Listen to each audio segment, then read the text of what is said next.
Ora, seja bem-vindo a mais um Think Tank. Já reparou em algo diferente ou não? Estamos todos de regresso ao estúdio. Ou seja, já acabaram as férias. Se você tiver com depressão pós-férias, olha, aguente, cabe a todos. Nós já estamos a trabalhar. Ora, como sabe, o Think Tank é o programa semanal onde nós fazemos a análise da política e da economia da semana que passou. Também, como sabe, este programa é possível graças às parcerias do canal, a saber, a Prozis e a Bluecral. Este programa, no entanto, ainda tem ajuda à produção do grupo Sendizalidade. Agora sim, o que é que temos para si esta semana? Temos a crise francesa e o debate no Parlamento sobre os incêndios. E ainda vamos passar pela Universidade de Verão do PSD e da reunião da Organização de Cooperação de Xangai. Ou seja, aquilo que é conhecido como um fórum antinato, ok? Que é para ficarmos entendidos. E finalmente, ainda vamos conversar sobre a nomeação dos membros do Federal Reserve Bank, o Banco Central Americano, e a independência dos bancos centrais, sendo que também nesta matéria falaremos sobre a nomeação do do novo governador do Banco de Portugal e da audição no Parlamento. Eu vou começar pelo Luís Mira Amaral, precisamente sobre a questão da crise francesa e o debate no Parlamento sobre os incêndios. Luís. Bem, então, bom dia a todos. Estamos regressados de férias no estúdio. Portanto, sobre a crise francesa, gostava de chamar a atenção que esta crise, a meu ver, é o resultado de uma gestão desastrosa do presidente Macron. Lembram-se que, quando na sequência das eleições para o Parlamento Europeu, em que a direita de Marine Le Pen ganhou as eleições na prática, ele ficou muito exaltado e, sem consultar ninguém, dissolveu o Parlamento e arranjou novas eleições. Essas novas eleições trouxeram um Parlamento que é muito difícil de gerir. Tem 192 lugares da frente de esquerda popular, tem 162 dos grupos que apoiam o presidente Macron e tem 139 dos ligados ao Rassemblement Nacional da Marine Le Pen. E ele, com este conjunto, era muito difícil indicar um primeiro-ministro que do lado dele e que passasse os outros dois grupos. E ele já vai no quarto primeiro-ministro. Teve um primeiro, o Eduardo Philippe, quando teve a grande maioria e ganhou a primeira vez as eleições. Depois substituiu por um jovem que tinha sido Ministro da Educação, que é o Gabriel Attal.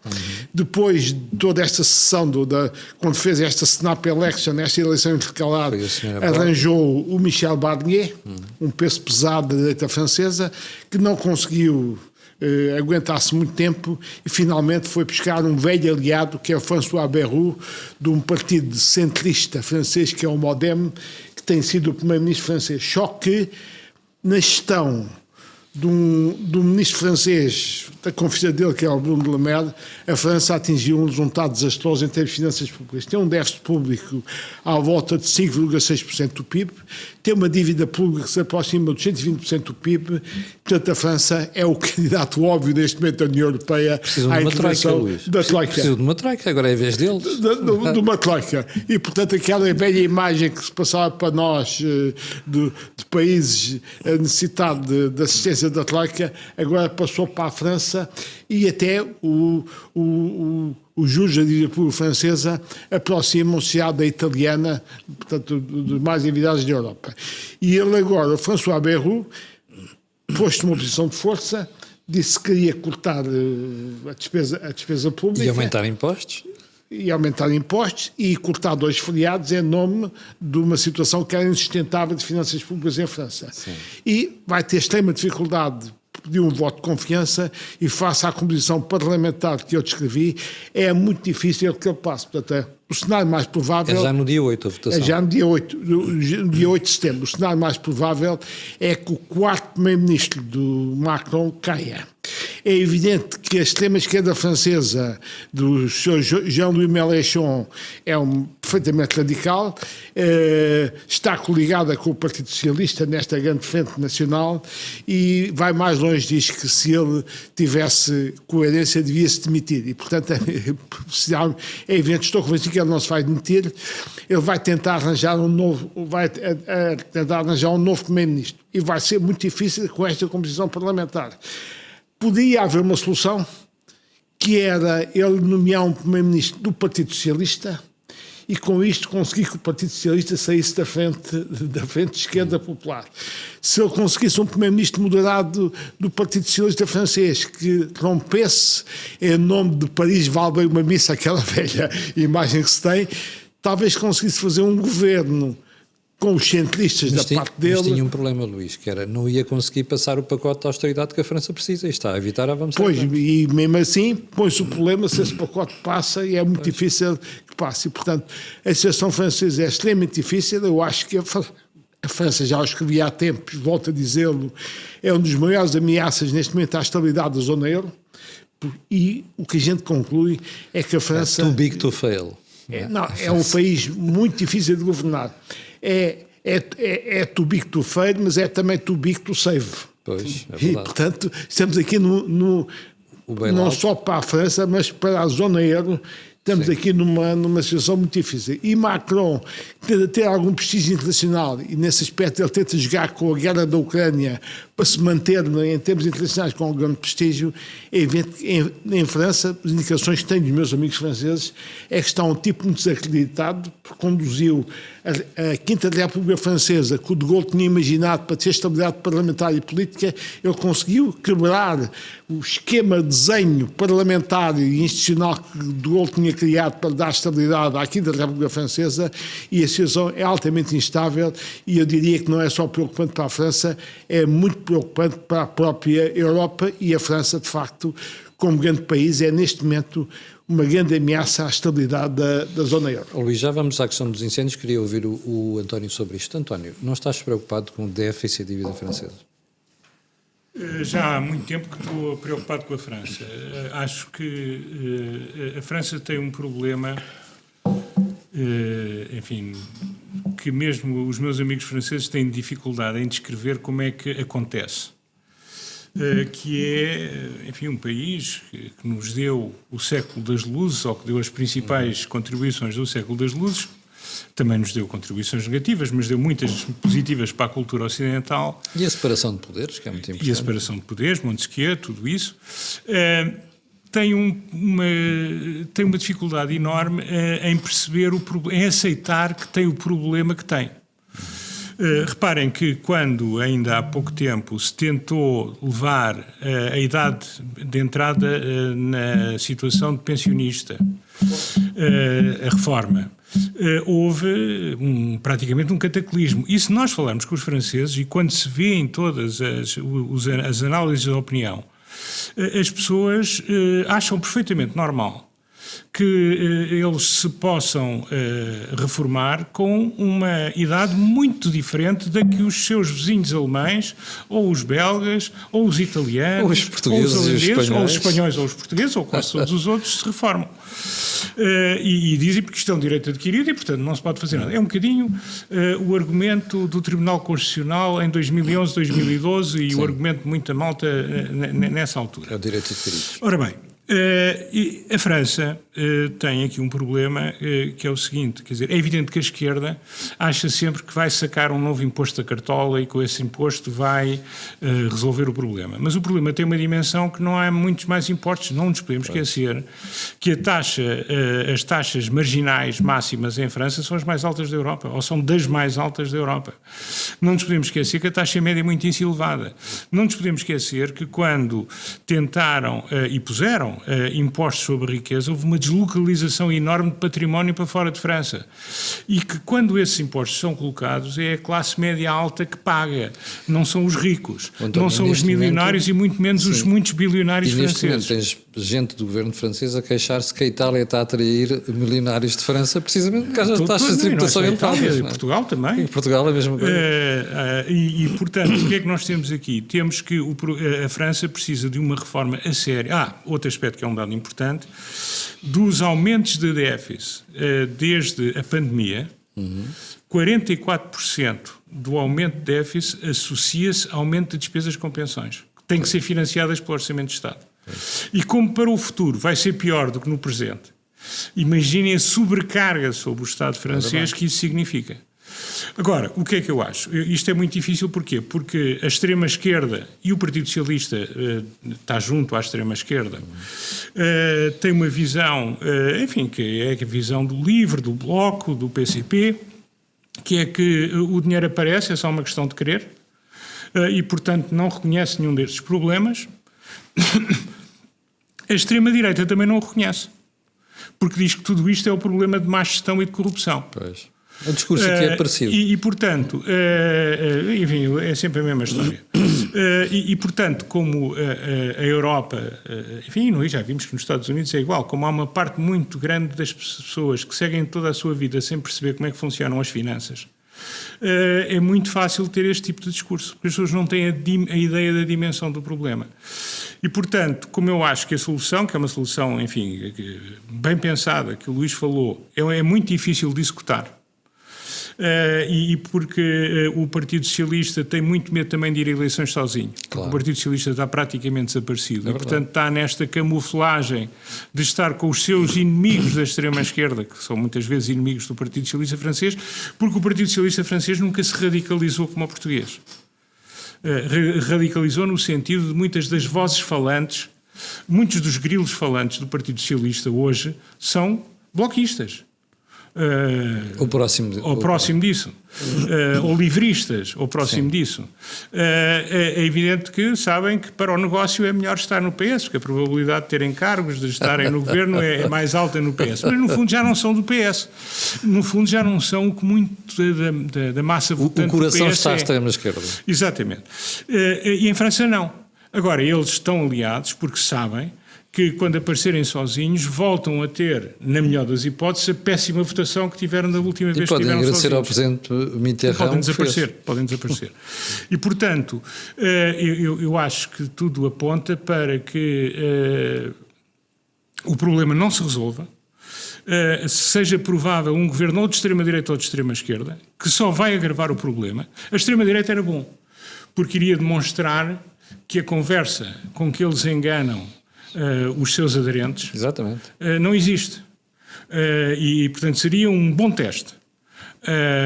Até porque eu não acho que eles vão prender pessoas e acabar com os jornais e com as televisões e com a liberdade. Portanto, eu acho que eles vão o que se vai mostrar é que... Deixa-me fazer uma pergunta. Tu não achas que a França ganharia em ter, imagina, a senhora Le Pen como governante, como primeira-ministra, a semelhança do que aconteceu na Grécia? É que o senhor de Tsipras foi obrigado a engolir a austeridade toda. Não, primeiro ela vai ter de engolir isso se quiser, mas mesmo que não vá... Ela põe o Bordel, não é ela que... Sim, põe o Bordel. Mas as políticas que ela e o Bordel têm enunciado não resolvem nenhum problema em França. Claro. E, portanto, eu acho que é ótimo, que é para que as pessoas aprendam por uma vez, que têm que puxar um bocadinho da cabeça e que não é só por as pessoas estarem zangadas com a situação que elas têm uma solução. Ora bem. E que a solução tem dor. E que a solução tem dor para todos, e exceto para aqueles que estão tão acima que ninguém lhes consegue chegar, que não é nenhum dos que está aqui sentado à mesa ou em mesas semelhantes em França. Agora, mas com exceção desses, vai doer a todos, e vai doer àqueles que acham que por toque de magia põe um governo de extrema-direita e as questões resolvem-se. Não se resolvem. E por isso a França é um problema para a França, é um problema para a zona euro, e eu acho que pode ser um problema para a continuidade do projeto europeu. Porque se nós imaginarmos uma situação em que a França tem um governo ou de extrema-direita ou de extrema-esquerda e a Alemanha tem os putinistas da senhora Weidel, que os portugueses de direita gostam de dizer, não, ela não é putinista, é só financiada pelo Putin, mas ela não é putinista. Está sempre de acordo com a Rússia, mas não é putinista. Ela não é de extrema-direita, tem tipos de nazis lá no canto, mas não é. Então, ela é uma espécie de J.D. Vance lésbico. Mas o que é facto é que, na verdade, se isso acontecer, eu não vejo solução para a União Europeia. Estamos a aproximar bem que eu acho que até 2030 nós vamos ver se a União Europeia persiste ou se colapsa. Filipe. Situação em França. França é do século das luzes. Está a caminho da escuridão.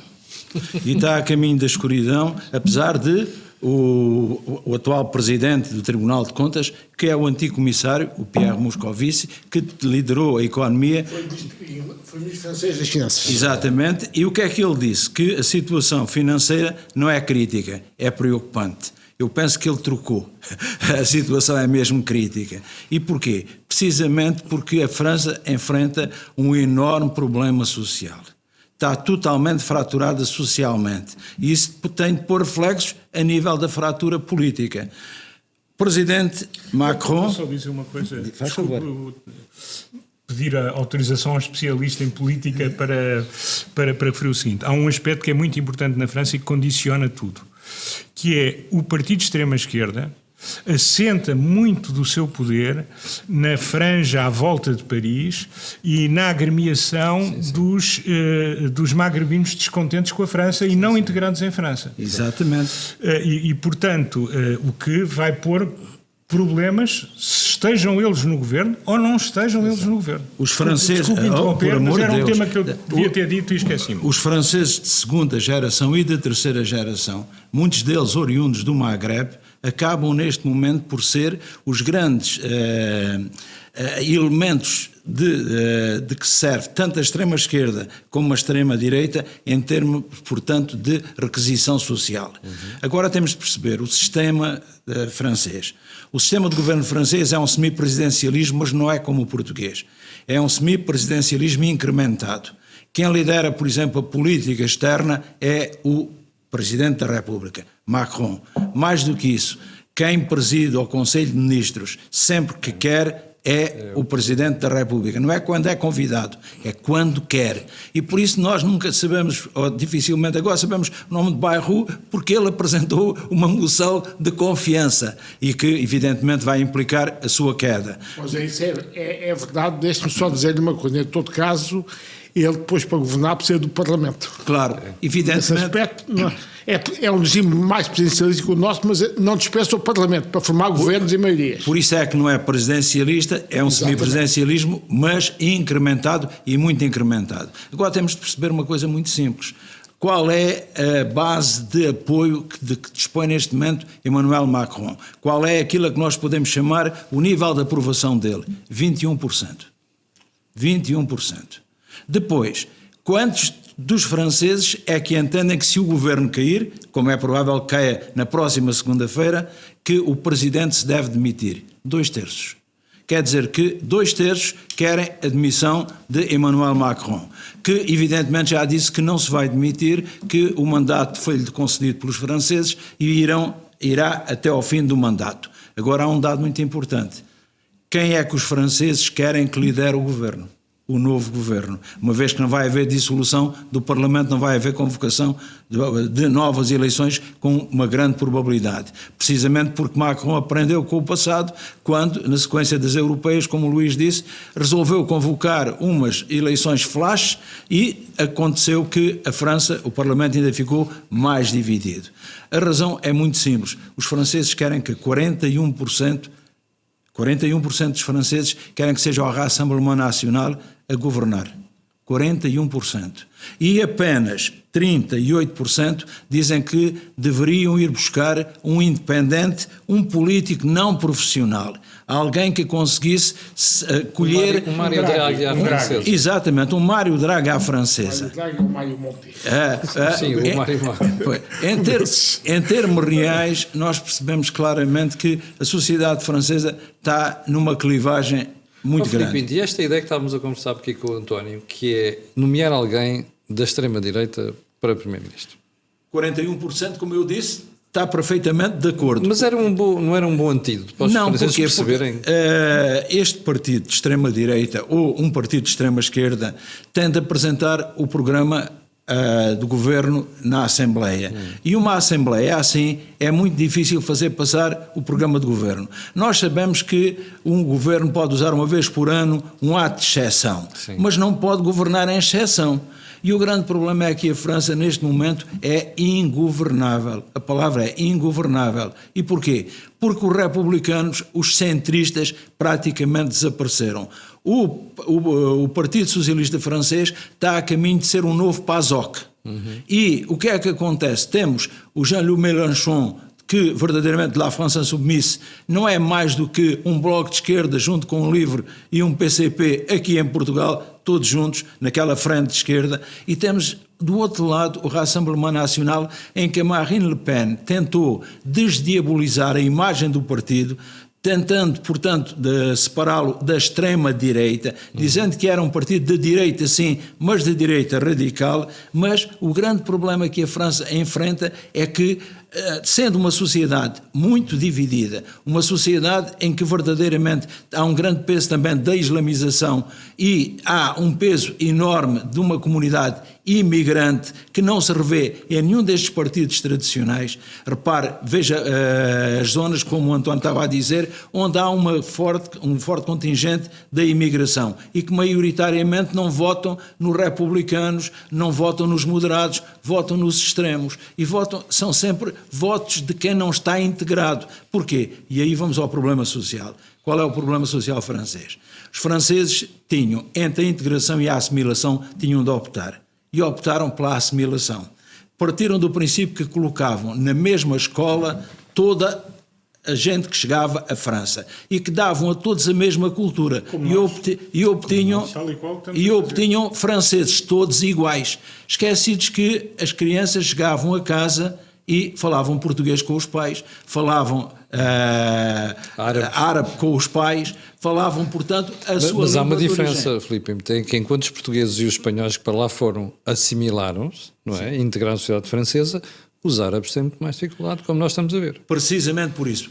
A França é um dos meus objetos de estudo. Conheço a França provavelmente tão bem quanto Portugal. Só uma zona de França que não fui, a zona de Clermont-Ferrand. Todas as outras já fui, já fiz trabalho de investigação em todas elas, precisamente para tentar perceber como é que alguém, uma hipótese que teve origem nos imigrantes, agora é contra imigrantes. E, ao tentar perceber isto, eu entendi que a cultura francesa está naquilo que eu chamo uma cultura de transição.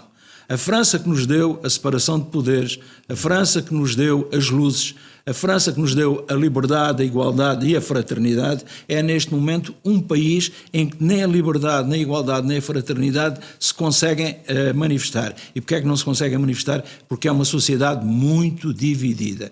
E isto é um problema para a União Europeia, claro que é. E nós percebemos que quando Emmanuel Macron procura um protagonismo externo, é para legitimar a sua solução interna, para tentar o quê? Que um primeiro-ministro não seja apenas o primeiro-ministro que ele escolhe, seja também aquilo que nós podemos chamar como que o protegido de Macron, que acaba por ser respeitado a nível europeu. Portanto, Macron está a tentar, a nível europeu, um protagonismo, um respeito, para depois poder capitalizar a nível interno. Situação...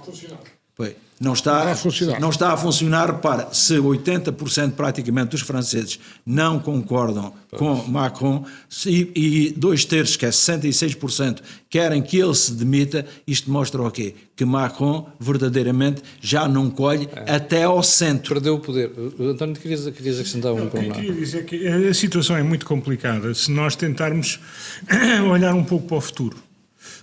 Agora, abstraindo da Europa, pensando só na França. É evidente que a dimensão da França, um e o outro problema são o mesmo problema, mas, ou em larga medida. O centro está muito diminuído, quer o centro-direita, quer o centro-centro, quer o centro-esquerda. Portanto, as grandes hipóteses que se põem de substituição ou é à direita, o Rassemblement, ainda há forças à direita do Rassemblement, mas é o Rassemblement, ou esta frente de esquerda. O grande problema é que muitas das pessoas que estão no Rassemblement estão, assim como na frente esquerda, estão por estarem zangadas com a situação em que vivem. É o protesto. E se o Rassemblement tentar... Bem, o centro-esquerda nunca vai tentar resolver nada. A extrema-esquerda nunca vai tentar resolver nada. Portanto, a França entra em colapso. É uma questão de tempo, porque a França é demasiado grande para engolir o que o Tsipras teve que engolir e acham que têm em algum crédito externo, que não vai ter, porque se a situação piorar, deixa de ter. Depois, a extrema-direita, se tiver que fazer o que tem que ser feito, e eu acho que é mais provável que o tente fazer, sendo que a extrema-esquerda nunca o vai fazer, esta extrema-esquerda francesa, porque reparem que é pensar num governo da mortágua com o PCP. e com uns adornos do livro. Literalmente. Nunca o vai fazer. O governo da extrema-direita, se o fizer, corremos o risco de uma esquerdização no extremo da França. Porque muitas pessoas que estão na extrema-direita não são pessoas que têm valores tradicionais de direita, são pessoas que estão na extrema-direita que já foram do Partido Comunista Francês, do Georges Marchais. É verdade. E que estão lá porque estão zangadas com a situação.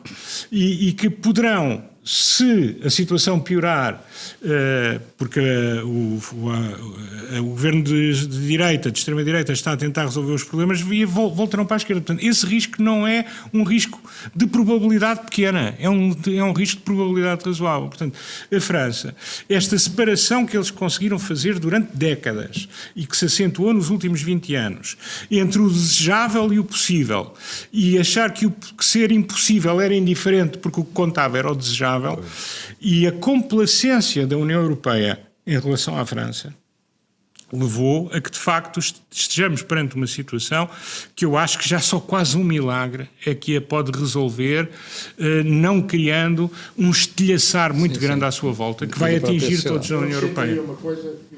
O Macron também ajudou a enfraquecer o antigo Partido Gaulista Republicano, que hoje se chama Le Républicain, à direita, e também ajudou a enfraquecer o Partido Socialista à esquerda, para ele emergir como uma força central, desfazendo os dois tradicionais polos moderados da política francesa. Também, do ponto de vista político, agravou a situação. Ele veio com aquela alegoria que ele era o Júpiter, portanto o homem é de facto uma megalomania extraordinária.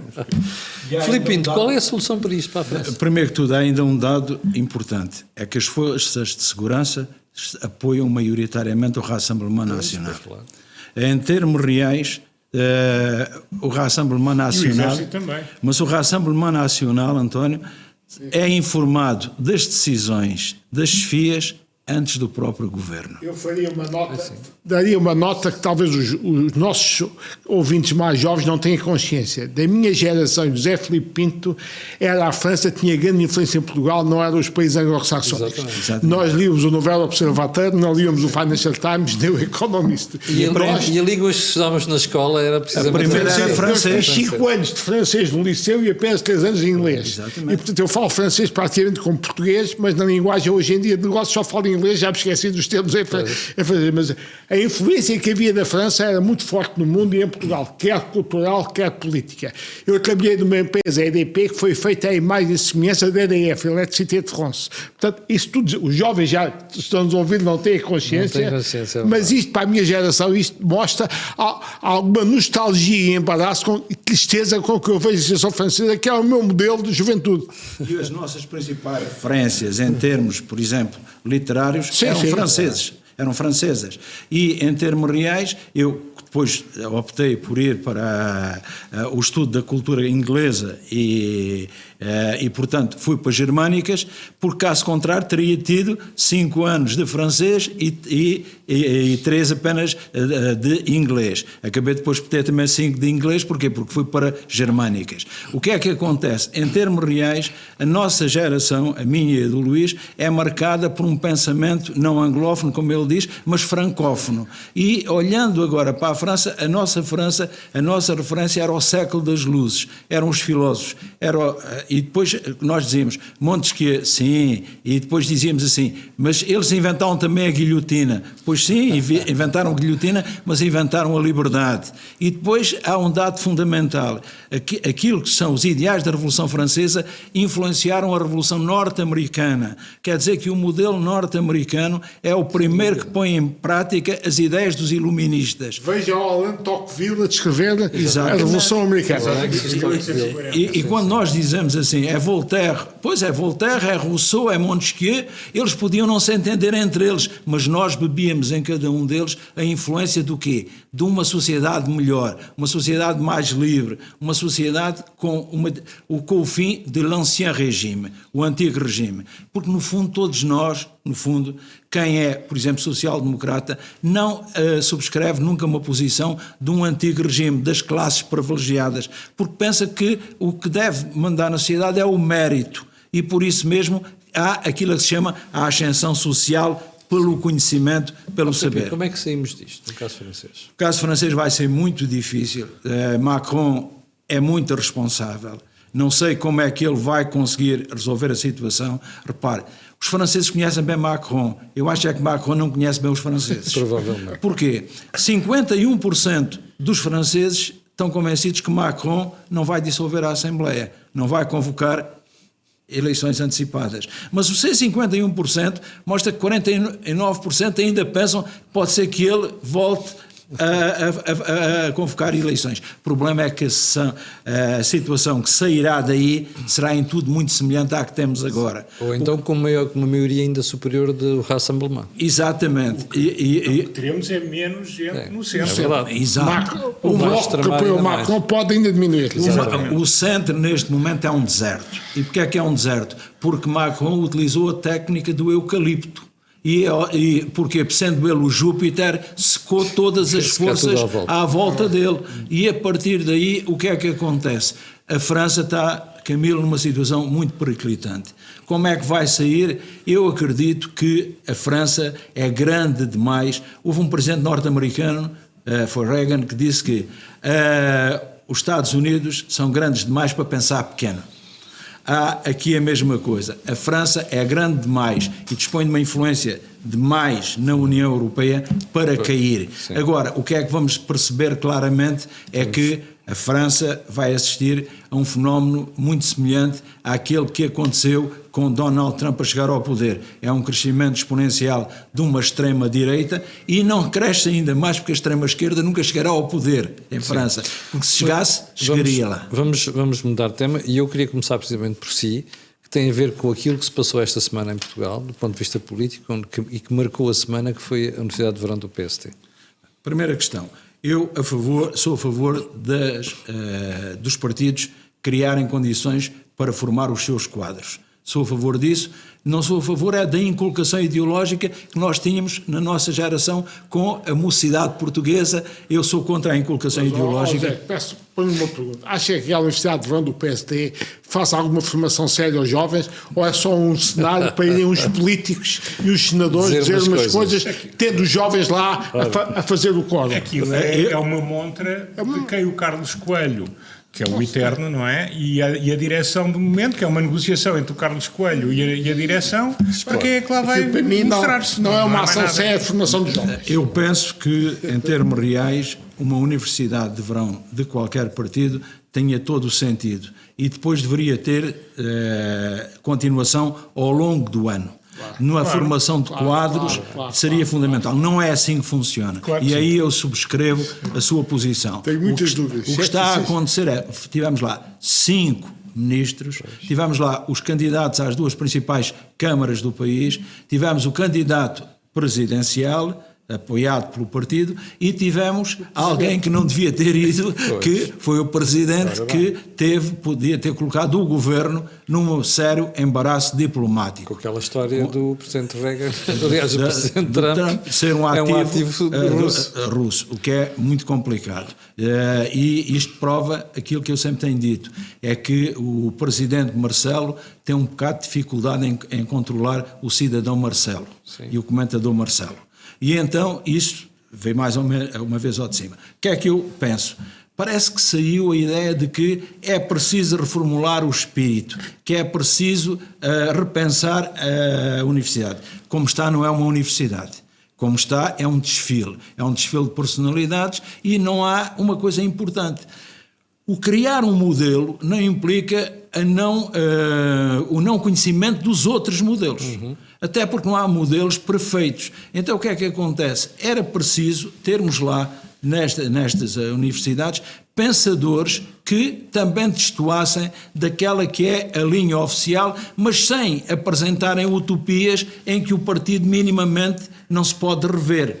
Eu penso que teve lá um Nuno Severiano Teixeira para falar de radicalismos. Ora, o problema que está é que houve várias sessões temáticas, mas o que eu penso é que o partido, neste caso o PSD, tem de reformular o espírito para ser uma verdadeira universidade.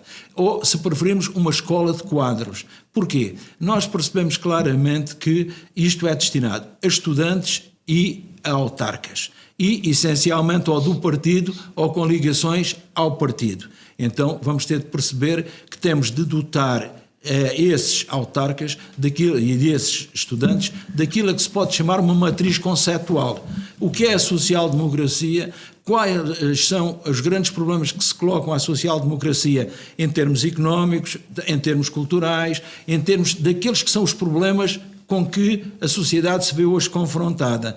Não é para ir ali receber receitas, é para ir ali tentar ter acesso às fontes do conhecimento. Para quê? Eu vejo estas universidades como um ponto, não é aquilo que se chama para decorar, é para refletir, para pôr em comum. E, evidentemente, se uma universidade acaba por convidar sempre as mesmas pessoas, convidar como oradores as mesmas pessoas, acabamos por ficar ligados a uma linha. E ao ficar tão ligados a essa linha, acabamos por entrar numa coisa perigosíssima, que é a inculcação ideológica, como nós tínhamos no nosso tempo com a mocidade portuguesa. Não é isso que se deve pretender. Uma universidade é um espaço de debate, um espaço de diálogo. É evidente, para discutirmos qual é o modelo de sociedade que queremos construir. Filipe Pinto, e o que se passou lá, que foi com o discurso do Presidente do PSD e, portanto, do Primeiro-Ministro, que chega lá e anuncia o novo plano de 33 mil habitações. Não há aqui uma demasiada confusão entre o evento do partido e o Governo? Precisamente por isso, porque quando nós temos líderes partidários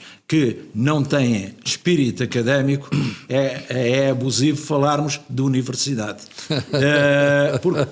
E este é o dado fundamental. É preciso... Essa foi assassina.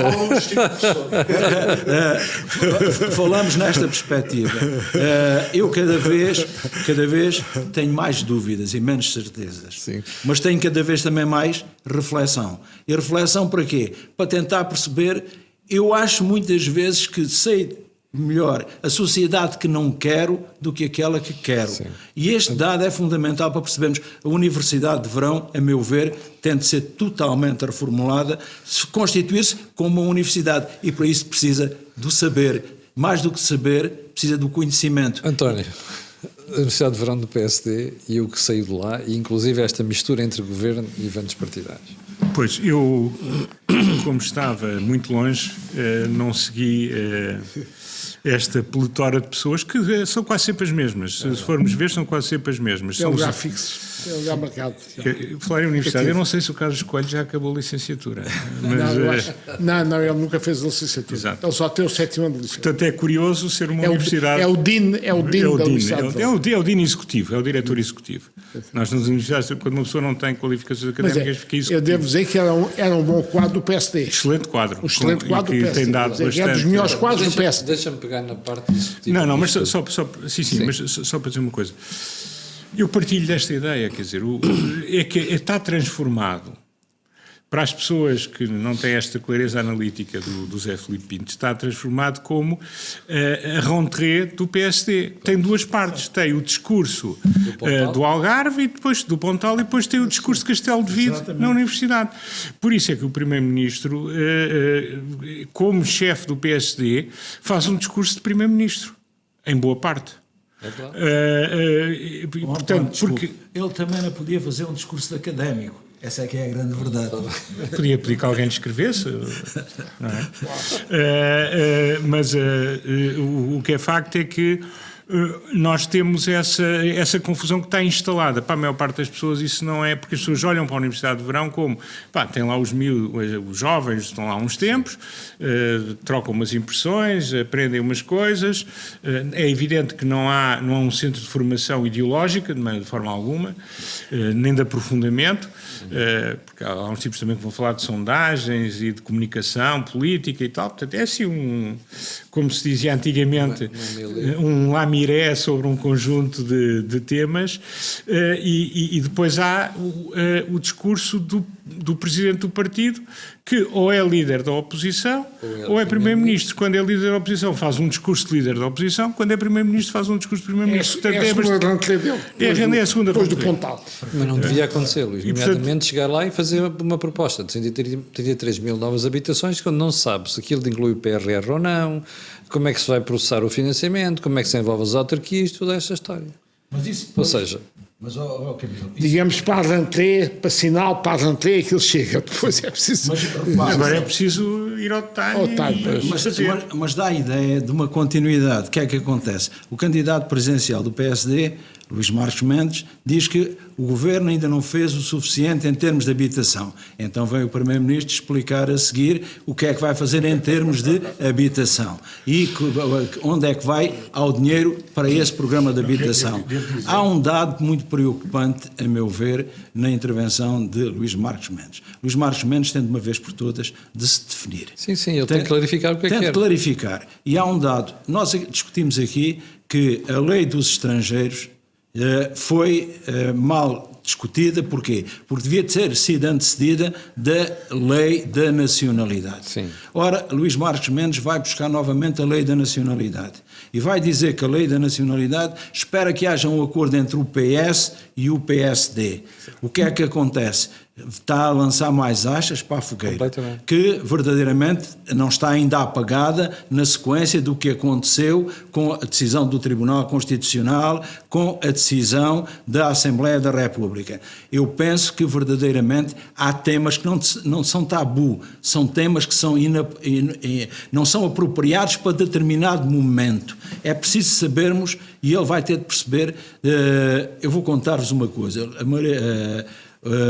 A nossa antiga primeira-dama, Maria Barroso, fez o prefácio de um dos meus livros sobre a censura em Angola e na metrópole.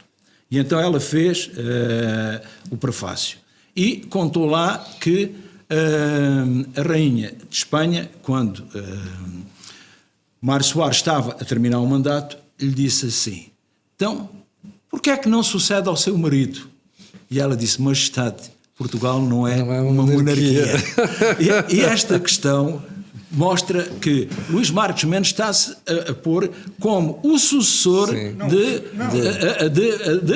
de Marcelo Rebelo de Sousa. Sim. É um erro de todo o tamanho. O espírito que nós temos é que os portugueses escolhem um candidato. Obviamente. E não é o candidato, ou melhor, o presidente que sai, não que indica o herdeiro, e quem chega sem pôr em causa todo o património que pode ter sido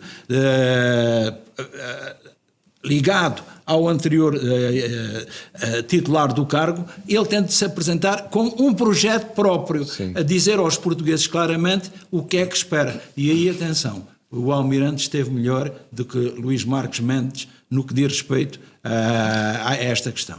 Marcos Mendes ainda se vai entalar devido a demasiada colagem que ele está a fazer, não só ao governo, como inclusive a Marcelo Rebelo de Sousa. António, tu há bocado querias acrescentar uma coisa ao que o Filipe estava a dizer. Quer dizer, vou ser muito rápido. Eu acho que, porque estava-se a falar da habitação, é um tema que não é para ser abordado agora, mas eu acho que o governo não tem a noção das consequências políticas da incapacidade que tem em resolver o problema da habitação. Obviamente. Claramente, não dá sinal nenhum, nem pinto luz, está a dormir nada, zero. Está a dormir. E depois o Primeiro-Ministro fala a fazer o IRU uma entidade reguladora. O IRU é uma das principais razões pelas quais nós temos um problema de oferta. Claro. Ainda ontem assisti a dois, e são, enfim, que era o Presidente da Câmara do Eiras e a Presidente da Câmara de Almada, a falar sobre as questões práticas deles com o IRU, que são as questões que muitos outros presidentes já falaram no passado. É um absoluto desastre. Eles não têm a noção, e isso prende-se com a reforma de Estado, com o que é preciso fazer dentro das organizações para que elas funcionem. Porque eu começo a temer que a nossa reforma de Estado é outra vez uma reforma de Estado APS, que é melhorar o interface, alguns interfaces, mas com a máquina lá dentro a funcionar da mesma maneira. Se a máquina, quer dizer, se eu levo o carro ao chapeiro, ao bate-chapas, e o carro vem bonito, mas o motor continua igual, o carro vai continuar a ser uma pileca. Portanto, o caso do IRU, não adianta dizerem que agora vai fazer uma coisa um bocadinho ao lado. O Governo não tem um instrumento de política pública para o poder central e, por outro lado, naquelas partes que funciona, também não está a delegar o suficiente no poder autárquico, que em muitos casos, não em todos, mostra que tem capacidade de execução. Portanto, eu acho que este é é indiferente, o problema é indiferente se o autarca é do PCP, se o autarca é do Chega, se o autarca é do PSD, quer dizer, é um problema do país e é um problema que vai ter consequências sociais, já está a ter, sociais e políticas muito grandes. E não há noção de urgência que devia existir. Esta falta de qualquer medida reformista que se nota neste momento, tirando a Ministra do Trabalho e o Ministro da Reforma do Estado, isto é o quê? É receio das autárquicas? Ou seja, o Governo está paralisado por causa das autárquicas? Eu acho que o Governo está a mostrar uma certa falta de ir ao concreto e ao fundo das questões. E há uma coisa que preocupa muito nesta lei, é sempre a preocupação de qualquer coisa que querem fazer, a preocupação se tem o PS de acordo, ou temos o acordo. É que se a gente vai por aí, não vamos a lado nenhum, porque já se mostrou com o PS, claro. A gente não há reformas. Já foi, não há reformas, portanto, o PSD e o governo da AD têm que, de forma desinibida, clarificar as coisas, dizer o que querem fazer, irem ao fundo das questões e não estarem à espera do PS para dar o acordo à mãe, porque se estiverem à espera do PS, quando temos mais no mesmo, isso pergunta-se para que é que houve eleições, para que é que o PS foi derrotado, se é para continuarmos mais no mesmo. E isso que se passa também com o Luís Marques Mendes, eu já aqui disse que ele é um candidato do sistema, se calhar é o melhor dentro do sistema, mas tem esse problema, é que demasiado dentro do sistema, depois... Não muda nada. Há muita gente que não está hoje em dia de acordo com o sistema, fica descontente e isto é perigoso para ele, portanto... Há uma coisa que vai muito na linha de dizendo de outra maneira, que eu acho que é muito importante e que tem a ver com a herança de Marcelo Rebelo de Sousa. Marcelo Rebelo de Sousa foi uma pessoa que teve imenso sucesso em Portugal perante a opinião pública e perante a opinião publicada. Mas foi uma pessoa que nunca foi um estratega. Foi sempre um taticista. É verdade. E as pessoas reconheciam, ele não é estratega, não interessa, mas é um brilhante tático. Marques Mendes é um outro brilhante tático. Mas se nós continuarmos a não ter estratégia, os problemas é como a França. Ficam lá. Foi tática em tática até ao buraco. Portugal precisa de estratégia. Eu devo dizer o seguinte, eu na habitação... Eu tenho duas referências na habitação. É o meu colega engenheiro Fernando Santos, que foi bastonário da Ordem dos Engenheiros, que é o tipo que mais sabe desta matéria. Sim, é verdade. E depois, em termos de câmaras, eu tenho o Isaltino Moraes de Oeiras. Exato. E para mim o problema do governo é muito simples, não sendo eu especialista da habitação.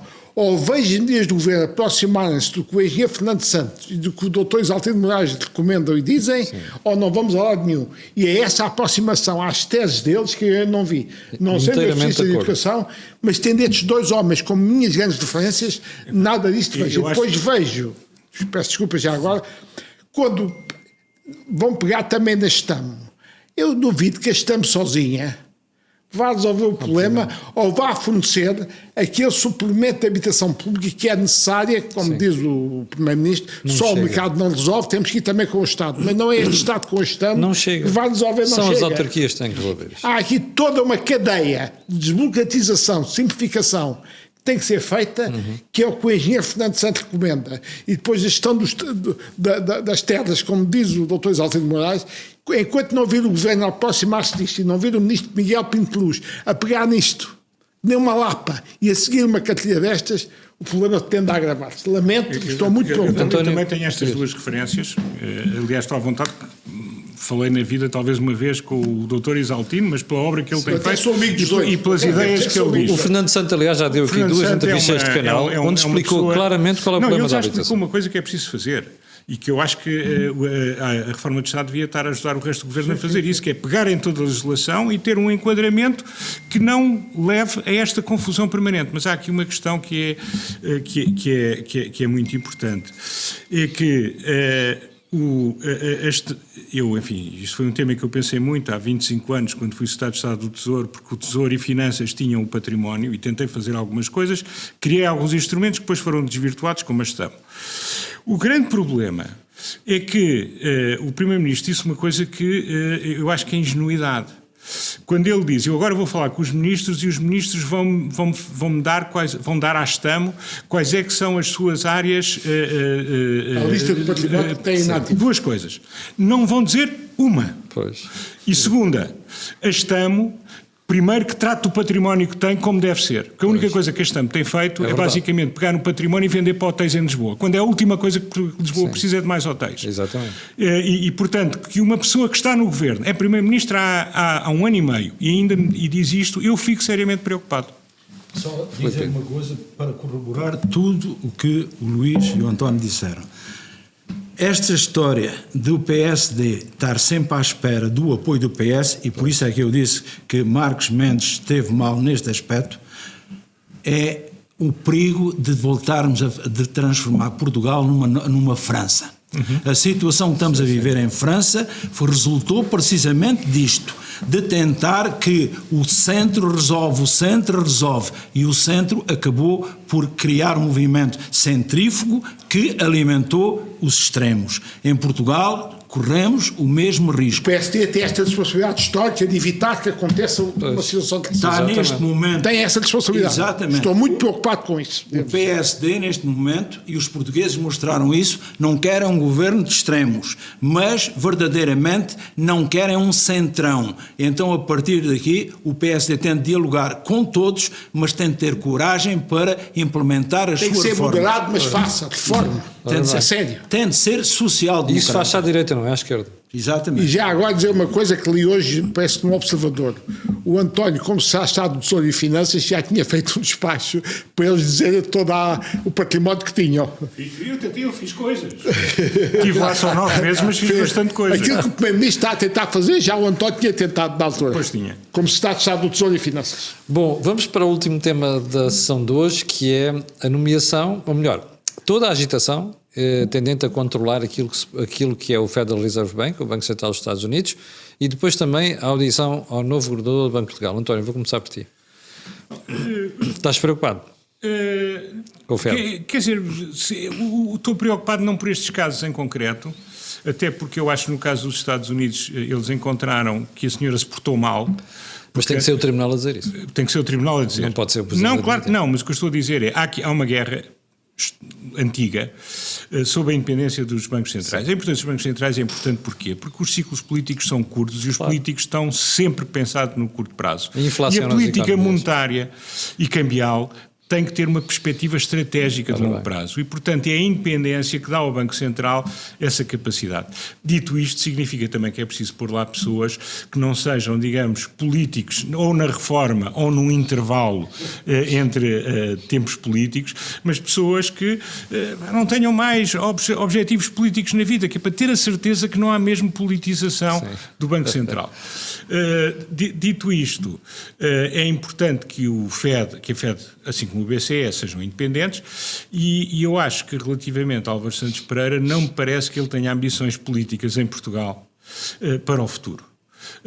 Sim, nesse aspecto eu fico mais sossegado. Portanto, fico muito mais descansado do que uma pessoa que estava a usar o Banco de Portugal como uma plataforma para outra coisa qualquer, seja concorrer a primeiro-ministro, seja concorrer. Porque aí a independência passa a ser uma independência meramente formal e não uma independência substancial. Até porque à volta dele estão os acólitos, estão pessoas que não riscam nada comparado com ele, não é? Não é como já houve no passado, vice-governadores fortes e pessoas, enfim, com peso na sociedade que pudessem de alguma maneira fazer um contrapoder. Não é o caso. Sim. António Borges, por exemplo. Por exemplo, que ele teve na altura. Até talvez demasiado, mas sim, é um bom contra-exemplo. É um bom contra-exemplo. E por isso parece-me que neste sentido... Eu sou insuspeito, gostava muito dele. Portanto, sim, também. Eu fui assistente dele na Católica, antes de ir para a Nova. E portanto, isto é, de facto, importante ter uma pessoa que não tenha outras ambições porque é muito importante que, neste caso português, eu devo dizer que é um bocadinho menos importante do que no FED, porque o Banco de Portugal tem um poder subsidiário. Claro. Não é só Portugal ser uma ínfima percentagem dos Estados Unidos. É o BCE. Regional do BCE. Na linguagem do FED é o guichê regional do BCE. Não, tem essa é boa. Guichê regional do BCE. O FED também tem guichês regionais dos Estados. Portanto, o Banco de Portugal é isso. É um bocadinho como a Federal Reserve de Omaha, Nebraska, ou de São Francisco. Portanto, nesse sentido, o problema põe-se menos. Mas eu acho que é bom para manter a independência que o governador seja uma pessoa que não tenha objetivos políticos, nem tenha uma ligação política. E achas que vai haver problema com a audição dele no Parlamento? Quer dizer, em política nunca nada é previsível. Eu acho que não estou a ver razões para isso, mas... A única coisa que vai acontecer é que a extrema-esquerda vai dizer que ele fez parte do governo da Sim, da Troika. Troika. Isso. Exato. Mas isso é folclore. Mas isso é indiferente. Isso é folclore. E depois o PS depende de estar lá alguém mais da linha habitual do PS ou alguém do grupo bloquista, que é muito grande hoje em dia no Parlamento. Sim. Filipe Pinto, Federal Reserve Bank, Primeira questão. controle político do Fed. Temos de perceber que nos Estados Unidos não há uma colaboração de poderes como acontece, por exemplo, há separação de poderes, mas não há uma colaboração de poderes como, por exemplo, acontece no Reino Unido, em Inglaterra. Portanto, há mesmo uma independência com o check and balance. E então o que acontece verdadeiramente é que quem vai para um banco, neste caso para o Fed, é evidente que não é uma pessoa, é um organismo corporativo e temos de perceber claramente que também lá há quem tenha agendas políticas. E essas agendas políticas, quando encontram um presidente como Donald Trump, que verdadeiramente não respeita as instituições, tem tudo para correr mal. E correr mal porque a decisão de afastar ou não alguém do banco pertence a quem? Pertence ao tribunal, não pertence ao presidente. E é evidente que nós percebemos claramente que há aqui um problema de relacionamento. Neste momento Donald Trump não tem problemas de relacionamento com a Câmara dos Representantes e com o Senado, porque são os dois de maioria republicana, provavelmente passará a ter problemas de relacionamento a seguir às intercalares, porque é provável que perca a maioria, pelo menos numa das câmaras, mas depois tem problemas, sempre teve, de relacionamento com os juízes. Repare, passamos o tempo, juízes a revogarem decisões presidenciais. E isto é o que de pior pode acontecer naquela que é a potência liderante da nossa ordem. A minha ordem, a sua ordem. A ordem liberal ocidental. Aquela em que nós nos identificamos, em que fomos criados e em que nos revemos e que queremos que continue. E quando no outro lado do mundo nós percebemos que há o Fórum de Cooperação de Xangai, a Organização de Cooperação de Xangai, que estão alinhados na sua diversidade e que, sendo inimigos, percebem que podem ter um inimigo em comum, é importante que percebamos que para eles o inimigo em comum somos nós. E por isso mesmo nos Estados Unidos era tempo de se perceber que para liderarem a ordem liberal ocidental têm de saber quem são os seus aliados. E os seus aliados é a Europa, é o Japão, é a Austrália, são os países livres. E podia ter sido a Índia, e muito bem. Índia que não quis liderar uma ordem porque percebeu que ganharia no relacionamento com todas as outras ordens, e agora repare, em 2020 houve problemas graves na ligação entre a China e a Índia, por causa da fronteira. O que é que Modi disse agora? Não, o problema está resolvido, ninguém sabe como, mas está resolvido. Porque é o pragmatismo. E explicar o quê? Que tem um presidente nos Estados Unidos que não é confiável. E aquelas tarifas sobre a Índia acabam por ser um aspecto claramente que vai reverter a favor desta Organização de Cooperação de Xangai e vai ser uma oponente da nossa ordem. Filipe Pinto, aquilo é claramente uma vitória chinesa, o que está a passar. É uma vitória chinesa, nós estamos num mundo de múltiplas ordens, sim. Mas a verdade, o espírito é o espírito de Guerra Fria. E o que é o espírito da Guerra Fria? Só há duas grandes superpotências. É os Estados Unidos de um lado, é a China do outro lado. Agora, a China não pode fazer este tipo de diálogo. Então o que é que faz? Fala no mundo pós-hegemónico. Significa, nós não queremos a hegemonia norte-americana, mas não queremos ser uma potência dominante. Nós queremos que todas as vozes, todas as áreas do mundo falem pela sua voz. É uma completa falácia. Em termos reais já estão definidas as três ordens. A rota da seda, a eurasiana e a liberal ocidental. Qual é o problema? Qual vai ser a ordem islâmica ou muçulmana? E aí temos a Arábia Saudita, os Estados Unidos não se faziam esquerdos a esta decisão, o Irão, que a Rússia não se importaria mas aparece um player, é a Turquia, que tem aquilo que se chama a memória do Império Otomano e que vai perceber o quê? Que há dois eurasianismos. Reparem, a Rússia está na Europa e na Ásia, mas a Turquia também. Há dois eurasianismos. A maior parte da Turquia é na Ásia. Exatamente. E como há dois eurasianismos, o que é que a Rússia disse? O eurasianismo é russo. Então isto é abrir a porta para que a parte que tem a ver com a Turquia procure o quê? Procure liderar a ordem já não islâmica, mas muçulmana. Filipe, ainda não ouvi sobre aquele incidente que foi o míssil russo que cai no edifício das representações da União Europeia e do Reino Unido. Isto é um aviso. Não cai. Não cai. Não cai. Não cai. Não, Foram ou seja, dois... são os tilhaços que lá chegam. São as ondas de choque, Sim. que é diferente. Mas aquilo é um aviso. Aquilo, mais do que um aviso, aquilo é uma ameaça, mas é uma ameaça neste sentido. E aí percebem porque é que é o meu estudo da estratégia russa. Tem a ver com isto. Se a Rússia atacasse a embaixada da União Europeia, ia cair sob a alçada do direito internacional. Do quê? Da Convenção de Viena. Porquê? Porque atacavam uma representação diplomática. Os russos perceberam que não vão fazer isso. Vão fazer para que a União Europeia perceba que só não atingem porque não querem. Exatamente. Tanto assim que foram 2 mísseis que caíram com uma diferença de segundos. Para mostrar o quê? Que se quiséssemos corrigíamos a trajetória e derrubávamos. Não derrubamos, mas ameaçamos que dispomos da capacidade de derrubar. Isto é para explicar o quê? É para dizer à União Europeia, e repare qual é o discurso que Putin tem precisamente nesta Organização de Cooperação de Xangai. Nós não estamos em luta com a Ucrânia, estamos em luta com o Ocidente, estamos em luta com a Europa. E isto significa o quê? Que, na perspectiva dele, quem está a alimentar Zelensky e a alimentar o espírito de revolta não são os ucranianos, é a União Europeia, é a Europa, mais concretamente, ele também lá coloca o Reino Unido. O que é que nós percebemos? É a ordem eurasiana a definir qual é o seu limite. E agora a colocação de tropas no território da Ucrânia? Só podemos colocar, uma coisa é a proteção aérea, fazer uma espécie de porco-espinho, mas de ferro, protegendo os ares da Ucrânia, outra é pôr tropas no terreno. Donald Trump já disse... Mas a senhora von der Leyen diz que já tem um acordo praticamente pronto para ter tropas no terreno, com o backstop dos Estados Unidos. E já perguntou se Putin quer. É que quando um não quer, 2 não dançam. Pois. E o grande... Aí o Ministro da Defesa alemão já veio moderar isso e a senhora von der Leyen já veio dizer que não é bem o comandante em chefe, já se veio... Em termos reais, só podíamos ter ali tropas se tivessem representantes dos 2 lados. Portanto, teríamos de ter tropas chinesas, por exemplo, que a Rússia aceitaria e não iria atacar. Mas a China não está interessada nisso. Mas a China não está minimamente interessada. Aliás, a China está interessadíssima na continuação do conflito. Pois, claro. E porquê? Porque é uma forma a Rússia vai ficando mais dependente. de enfraquecer os Estados Unidos e de evitar aquilo que é o destino manifesto dos Estados Unidos. É a região do Indo-Pacífico.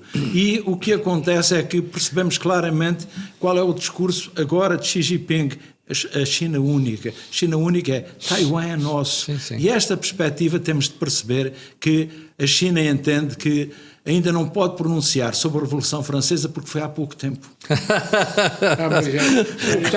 Perguntava uma coisa. Ele tem uma arma que ainda não jogou, que é permitir um grande investimento à Trump Organization em Beijing. Sim, sim, sim. Esse será o próximo ponto. Aliás, Já repararam que não vemos os carreiros ocidentais protestarem, a fazerem manifes contra os ataques russos à população civil ucraniana. Claro. Estão todos entretidos na Palestina. É verdade. Sobre os ataques russos à população civil ucraniana, os nossos carreiros ocidentais, ninguém fala, já repararam.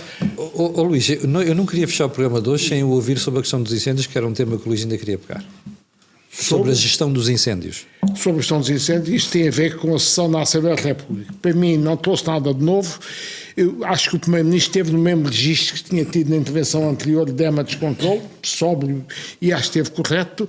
Notei que a Ministra da Administração Interna, de facto, teve calada, não abriu a boca, o que mostra que já se percebeu que a senhora não é gestora política de uma crise destas, portanto está mal escolhida para esse papel. O aspecto que achei que foi fraco, ou que eu esperava, foi o José Luís Carneiro. Como líder do PS e tendo sido Ministro da Administração Interna, a meu ver, ele teria uma competência técnica para na Assembleia contestar o Primeiro-Ministro que não teve. Divertiu-se ou distraiu-se de dizer que tinha ido a outras missões lá fora, cedeu o tempo, parece que não tinha sabido gerir o tempo, portanto teve uma fraca prestação como líder do PS, sobretudo como bom ministro da Administração Interna que foi. E depois tivemos outro caso que também para mim é business as usual, foi o feio de inverno do debate entre o André Ventura e a Mariana Mortágua. Isso foi política o habitual. O que é que este debate na Assembleia mostrou? Uma coisa que eu acho que o PS e o PSD até estão de acordo, uma comissão técnica independente para mim é melhor para analisar e escalpelizar o que se passa e tentar arranjar medidas para o futuro que minimizem isto, do que continuarmos com debates meramente parlamentares. Mas é preciso depois se executar as medidas propostas. Com os resultados, mas eu acho que este debate na Assembleia já mostrou que será uma comissão parlamentar de inquérito. Não saímos do registro político e não entramos no âmbito das questões técnicas que se põem. E nesse aspecto eu acho que uma comissão técnica independente, também concordo, seria melhor para termos uma análise séria, profunda, não para acabar com os incêndios de um dia para o outro, não é isso que está em casa, mas tentar ter medidas estruturais que nos resolvam o problema futuro.